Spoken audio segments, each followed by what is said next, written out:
This video is an introduction to the process of chemotaxis and how it relates to cancer. How do tissues form? How do wounds heal? How do tumors form?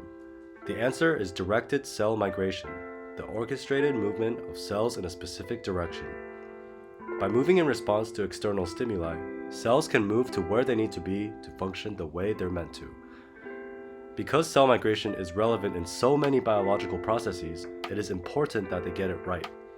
Therefore, cells obtain and process information through a variety of signals. In this video, we will talk about one such signal and how it applies to the spread of cancer.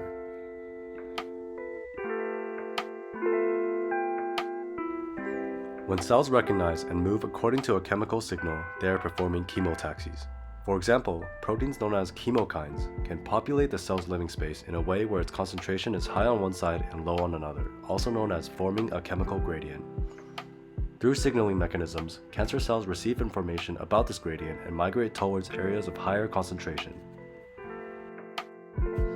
Chemotaxis is complex, and its exact process depends on cell type.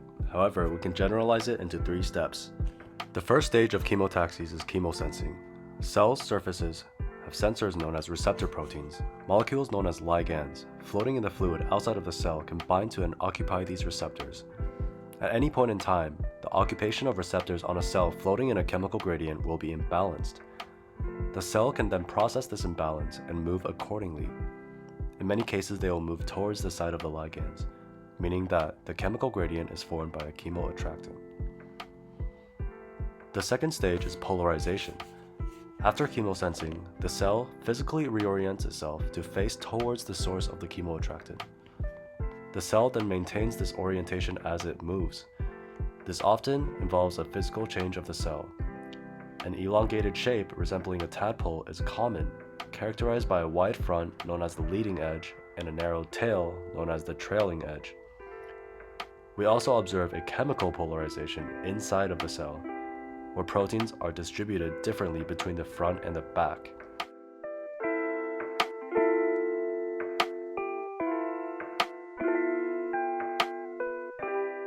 The third stage is locomotion. Tumor cells move along the surface of their local environment, known as the substrate. The leading edge is extended to form protrusions made of contractile proteins, known as actin. The protrusion then adheres to the substrate in front.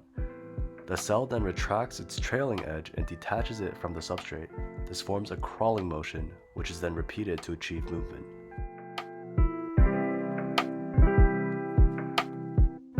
As we have seen, tumor cells can sense a chemical gradient, reorient itself in the direction of that gradient, and move towards the chemical source. How does this contribute to the big picture? In cancer, tumor cells separate from the main tumor, invade through nearby tissues, and take various routes such as lymphatic channels and blood vessels to reach distant organs. Chemotaxis is thought to be involved in every step of this process. Understanding chemotaxis is therefore crucial towards understanding the physics and chemistry of cancer.